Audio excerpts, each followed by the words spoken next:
Kahit gaano pa man karami ang ating physical na kayamanan na naipundar, kung minsan hindi kayang mapunan ng million worth of material things ang emptiness sa puso natin. What is up yung mga bay? Welcome again dito sa ating munting channel. Sa video ito, gusto kong i-discuss sa inyo yung mga priorities natin. Although alam ko na iba't iba tayo ng mga priorities sa buhay, depende sa kung ano yung mga responsibility natin, ano? Pero napapansin ko, karamihan sa atin, kasama na ako, mali din yung mga priorities na ginagawa natin. Ano ba yung ibig sabihin ng priorities? Yung mga ginagawa natin ngayon, kumbaga mas pinili mong gawin itong mga bagay na ito kasi ito yung priority para sa iyo sa ngayon.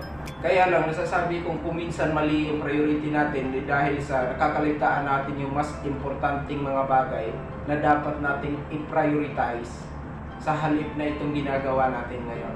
Halimbawa, ikaw ay breadwinner ng pamilya. To be honest, hindi yun madali, lalo na sa panahon ngayon na napakamahal na talaga ng mga bilihin. Kaya most of probably nakatuon tayo dun sa kung paano tayo kumita ng mas malaki, ano. Pero I would like to remind you guys na hindi lang dun sa material na pera umiikot ang buhay natin.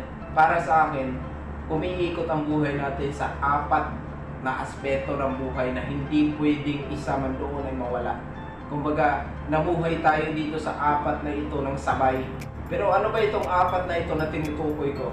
So una, namuhay tayo sa mental na mundo, yung ating way of thinking, ang ating pag-iisip.